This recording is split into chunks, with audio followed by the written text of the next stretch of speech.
بسم اللہ الرحمن الرحیم تبارك الذي نزل الفرقان على عبده ليكون للعالمين نذيرا۔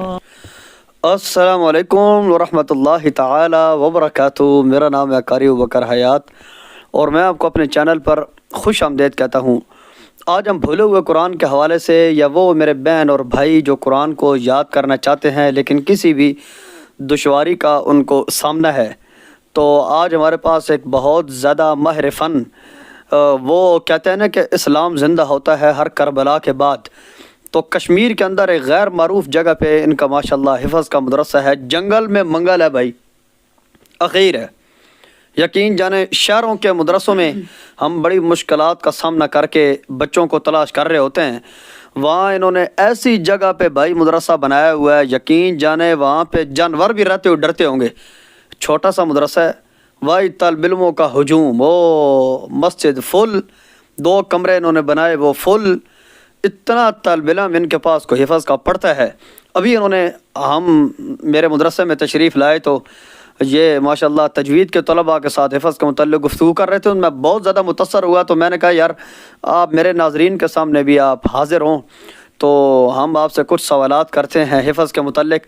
تو قاری صاحب، سب سے پہلے تو میں آپ کو بہت زیادہ خوش آمدید کہتا ہوں اپنے چینل کے اوپر کہ آپ تشریف لائے، اور میرے ناظرین کی طرف سے آپ کو ماشاءاللہ بہت زیادہ السلام علیکم ورحمۃ اللہ وبرکاتہ۔ وعلیکم السلام ورحمۃ اللہ وبرکاتہ۔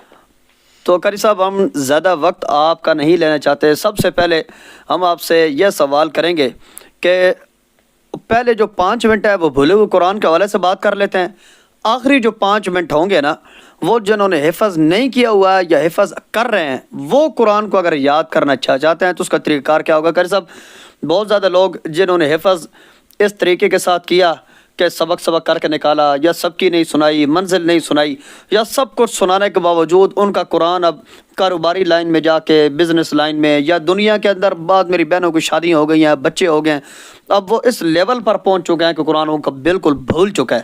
تو سب سے پہلے آپ ہمیں اس بات کا گائیڈ کریں کہ ہم قرآن کریم کو دنیا داری کے ماحول میں رہ کر کس طریقے کے ساتھ یاد کر سکتے ہیں۔ اعوذ باللہ من الشیطان الرجیم، بسم اللہ الرحمن الرحیم۔ قاری صاحب، میں سب سے پہلے آپ کا مشکور ہوں کہ آپ نے مجھے اس قابل سمجھا۔ دوسرا، میرا ذاتی طور پہ یہ خیال ہے، یہ دل چاہتا ہے کہ اس دنیا میں 90-95% لوگ ایسے ہیں جن کو قرآن بھول چکے ہیں بالکل۔ ایسا ہی ہے بالکل۔ اور بھولا ہماری اپنی سستی کی وجہ سے ہے۔ حضور علیہ الصلوۃ والسلام کی ایک حدیث ہے کہ اگر آپ لوگ قرآن کو چھوڑ دیں گے تو قرآن جو ہے نا، عربی اونٹ جس کو غصہ ہے وہ ہوتا ہے، تو جتنے جلدی وہ رسی کھچا کے بھاگتا ہے، اس سے زیادہ جلدی قرآن دل سے نکل جاتا ہے۔ ایسا ہی ہے بالکل، انکار نہیں ہے جی، صلی اللہ علیہ وآلہ وسلم۔ جب ہم قرآن کو چھوڑ دیتے ہیں تو قرآن ہمیں چھوڑ دیتے ہیں۔ ایسا ہی ہے، بجا ہے بالکل۔ میں بالکل مختصراً آپ کے گوش گزار اور ناظرین کے گوش گزار ایک بات کر دوں کہ قرآن کو یاد کرنا کوئی مشکل کام نہیں ہے، کوئی مشکل کام نہیں ہے قرآن کو یاد کرنا۔ ہمارے پاس ایسے بچے بھی آتے ہیں قاری صاحب جن کو سورۃ بقرہ کا پہلا رکوع نہیں آتا ہوتا۔ اچھا، ایسے بچے بھی ہمارے پاس آتے ہیں، ٹھیک ہے۔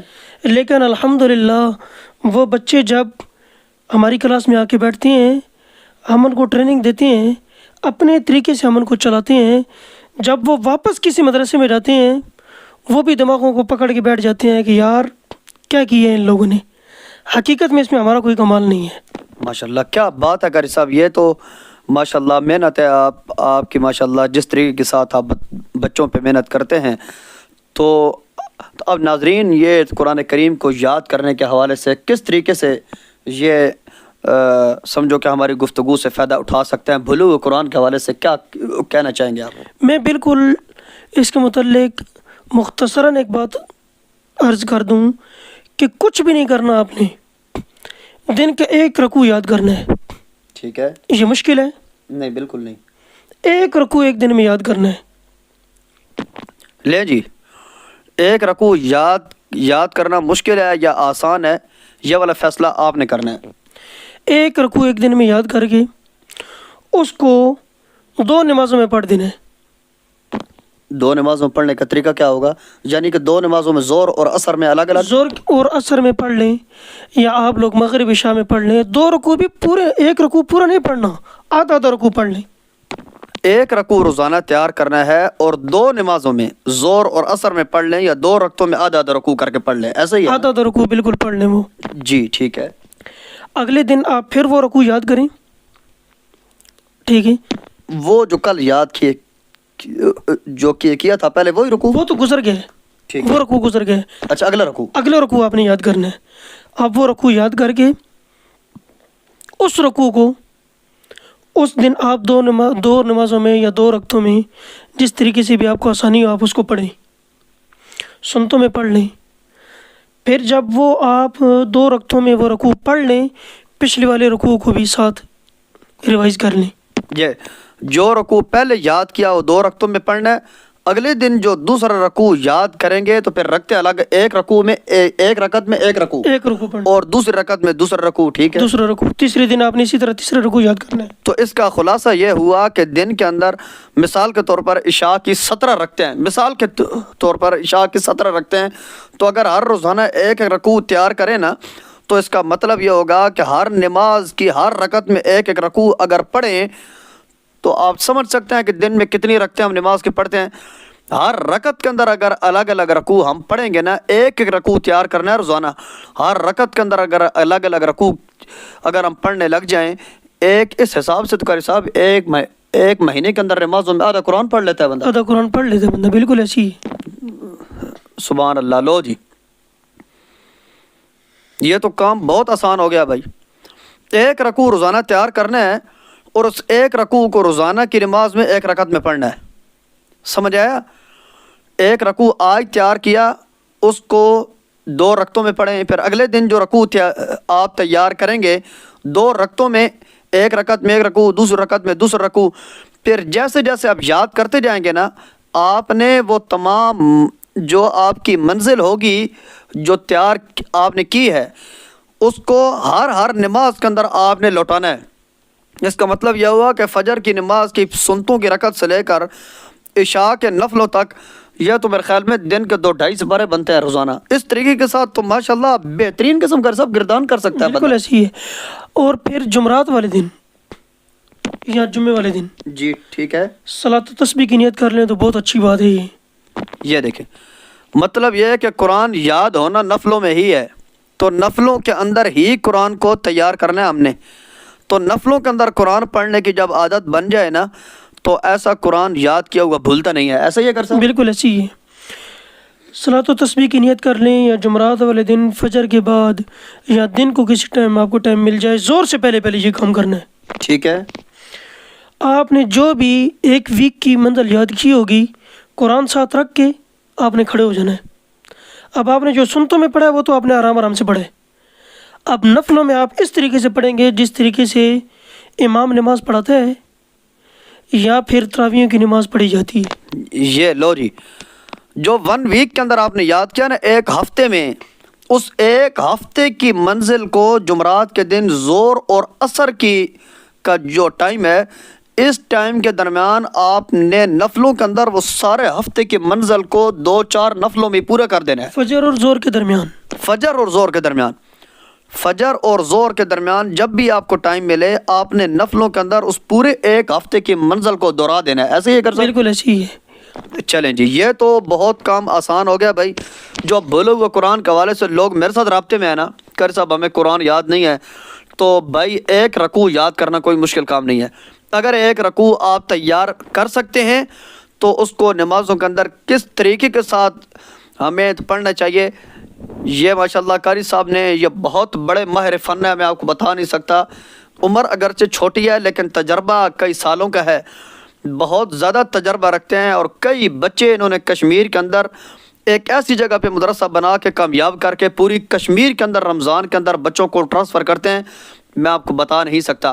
تو چلیں اگلے سوال کی طرف ہم رجوع کرتے ہیں کہ قاری صاحب جو بچے حفظ کر رہے ہیں ابھی تک، وہ یا جو لوگ حفظ ابھی تک نہیں کیا ہوا لیکن عمر کے کس حصے میں پہنچ چکے ہیں قرآن یاد کرنے کا اگر وہ شوق رکھتے ہیں، اس حوالے سے آپ ہمیں کیا گائیڈ کرتے ہیں، اس بارے میں ہمیں تھوڑا سا بتائیے۔ جو لوگ جن کی عمر زیادہ ہو چکی ہے اور وہ لوگ اس چیز کا شوق رکھتے ہیں کہ وہ قرآن یاد کریں، قرآن کو حفظ کریں، میں یہ دعوے کے ساتھ یہ بات کہہ سکتا ہوں کہ جن کو قرآن یاد کرنے کا شوق ہے وہ نماز لازمی پڑھتے ہوں گے، یہ ہو ہی نہیں سکتا۔ یہ تو کنفرم بات ہے کہ قرآن حفظ کرنے کا شوق ہو اور بندہ بے نمازی ہو، ایسا تو نہیں ہوتا، ایسا نہیں ہو سکتا۔ اور روزانہ اس بندے نے ایک رکوع سننا ہے اور ایک آیت یاد کرنی ہے۔ ایک رکوع سنے گا کس کا؟ کسی بھی حرم کے امام کا سن لے، کسی اچھے کاری، یعنی کہ پورے قرآن کو انٹرنیٹ سے ڈاؤن لوڈ کر کے موبائل پہ رکھ لے، ایک رکوع سننا ہے روزانہ اور ایک آیت روزانہ یاد کرنی ہے۔ یہ تو بہت آسان فارمولے ہیں، کیا بات ہے ماشاءاللہ۔ اور رکوع سننا وہی ہے جو رکوع وہ یاد کر رہے ہیں، بار بار اس رکوع کو سنتے رہیں، اگلی آیت یاد کرتے رہیں، پھر پچھلی آیت کو ساتھ رپیٹ کریں وہ، ٹھیک ہے۔ نماز جب وہ پڑھتے ہیں تو 3 دنوں میں 3 آیتیں ہوں گی، ایک رکعت کا مطلب اس کے پاس مواد اکٹھا ہو گیا ہے۔ 3 دنوں میں 3 آیتیں، ایک دن میں ایک آیت، اس ترتیب کے ساتھ آپ نے دہرانا ہے۔ مطلب یہ قاری صاحب آپ ان کو بھی یہی کہنا چاہ رہے ہیں کہ روزانہ ایک ایک آیت تیار کریں اور ایک ہفتے کے بعد جمعرات کے دن فجر اور ظہر کی نماز کے درمیان پورے ہفتے کی جو 7 آیتیں ہیں وہ آپ نے نفلوں میں پڑھ دینی، نفل میں پڑھ دینی ہے، بالکل۔ اور جو بڑی عمر کے لوگ ہیں، ظاہری بات ہے وہ کاروباری ہیں، ایسا ہی ہے بالکل۔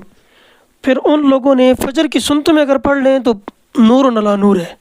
فجر کی سنتوں میں ایک ہفتے کی جو منزل ہے، اب قاری صاحب اگلا سوال یہ ہے کہ ایک ہفتے کی جو منزل ہے وہ تو آپ جمعرات کے دن فجر اور ظہر کی نماز کے درمیان آپ پڑھیں گے، یہ تو بات کنفرم ہے نا۔ اب یہ جو پچھلے ہفتے کی منزل ہے یہ ساتھ ساتھ دہرائے گا کیسے؟ جو رکوع اس کو یاد ہو چکا ہے اس رکوع کو وہ روزانہ پڑھے گا، باقی صورتیں بھی تو پڑھنی ہے نا۔ جو دہرا لیا ہے نا، جو یاد کرتے جائیں گے وہ ساتھ ساتھ نمازوں کے اندر بڑھتا جائے گا۔ اس طرح ایک حافظ جب ایک رکوع تیار کرے گا، غیر حافظ ایک آیت تیار کرے گا، تو حافظ جب تقریباً 2.5 سپارے 3 سپارے نفلوں کے اندر نمازوں میں دن میں پڑھے گا نا، تو غیر حافظ ایک ایک آیت تیار کرے گا، تو اس حساب سے وہ روزانہ ان تمام نمازوں میں ایک سپارہ پڑھ لے گا۔ ایسا ہی ایک سپارہ پڑھے گا، بالکل ایسی ہی ہے۔ ایسے کیا بات ہے ماشاءاللہ، آسان، کتنا آسان فارمولہ بتایا بھائی۔ پھر دوسرا، جب اگلا رکوع ہم شروع کریں گے یاد کرنے کے لیے، پچھلے رکوع کو سنیں گے، پورے دن میں ایک دفعہ سننا ہے، ایک دفعہ پڑھنا ہے اس کو، یہ فارمولہ ہے بھائی، سننا لازمی ہے۔ ایک دفعہ سننا ہے، ایک دفعہ پڑھنا ہے۔ اگلی آیت ہم اس کو یاد کرنا شروع کریں گے، اگلے رکوع کی، ہمارے پاس 2 رکوع ہو جائیں گے اور بمشکل 2 ہفتوں میں ہمارے پاس 2 رکوع یاد ہوں گے۔ بمشکل 2 ہفتوں میں 2 رکوع، لیکن ایسے 2 رکوع کہ ناقابل فراموش، جو یاد کریں گے وہ بھولے گا نہیں۔ کیا زبردست قسم کا فارمولہ تیار کیا۔ ظاہر ہے ڈرائیوروں کے ساتھ رہ کے بندہ ڈرائیور بنتا ہے، پائلٹ لوگوں کے ساتھ رہ کے بندہ آدھا پائلٹ بن نہیں جاتا ہے۔ تو میرے خیال میں اگر آپ کو حفظ کا شوق ہے تو آپ کو قاریوں اور حافظوں سے دوستی رکھنی پڑے گی۔ اس قسم کے فارمولے اور اس قسم کے ہیرے جواہرات یہ ہمیں ماہر فن ہی بتا سکتے ہیں۔ تو میرے خیال میں ویڈیو کافی زیادہ لمبی ہو رہی ہے، تو ہم نے غیر حافظ اور حافظ کے متعلق قاری صاحب سے کچھ سوالات کیے ہیں، اور ماشاءاللہ قاری صاحب نے نور علی نور کر دیا، کام بہت زیادہ آسان کر دیا۔ تو قاری صاحب اگر آخر پہ آپ ہمیں کوئی نصیحت کرنا چاہتے ہیں، حافظ ہوں یا غیر حافظ ہوں، کوئی چھوٹی سی اجتماعی نصیحت ہمیں کر دیں کہ تاکہ قرآن کریم کے ساتھ ہمارا کوئی تھوڑا سا تعلق رہے، تو اسی کے ساتھ ہم اجازت چاہیں گے۔ دینی مدارس کے بالخصوص حفاظ کے مدارس سے میری یہ گزارش ہے کہ جب سپارہ ختم ہو جائے اور ہفتے میں ایک دن کم سے کم بچوں کی سب کی جو ہے وہ منزل نفل میں سنی جائے، تاکہ بچے رمضان کے اندر پریشان نہ ہوں منزل سنانے میں۔ سپارہ ختم ہو جائے، وہ سپارہ نفلوں میں لازمی سنا جائے، بچوں سے سب کی ایک دن سنی جائے۔ ظاہری بات ہے ہفتے میں جن بچوں کا سبق کم ہوتا ہے، آدھا سپارہ وہ نہیں سنا سکتے جی سبق کا۔ جب وہ پورا قرآن ان کا نفلوں میں نکلا ہوا ہوگا، رمضان میں وہ بچے پریشان نہیں ہوں گے، اور ہمیشہ وہ بچے اپنے اساتذہ کو دعائیں دیں گے۔ تمام اہل مدارس سے قاری صاحب نے بہت زبردست سوال کیا، اور یقین جانے اگر اس پہ عمل کر لیا جائے تو دنیا حفاظ کے اندر پاکستانی حفاظ کا ایک بہت بڑا نام ہوگا۔ کہ بچوں کو زیادہ سے زیادہ نفلوں کے اندر قرآن کریم پڑھنے کا موقع دیا جائے۔ جمعرات کے دن بچوں کو نفلوں کے اندر لازمی پڑھایا کریں، اس سے آپ کے بچے رمضان میں تراویح کے اندر پریشان بھی نہیں ہوں گے اور ان کو پڑھنے کا اچھا خاصا تجربہ حاصل ہو جائے گا۔ یہ بہت زیادہ آپ کے قیمتی پھول تھے اور ہم ان پہ پورا عمل کرنے کی کوشش کریں گے۔ اگلی ویڈیو تک کے لیے اپنے میزبان قاری ابوبکر حیات کو اجازت دیجیے، ملتے ہیں نیکسٹ ویڈیو میں۔ والسلام علیکم ورحمۃ اللہ وبرکاتہ۔ اللہ حافظ۔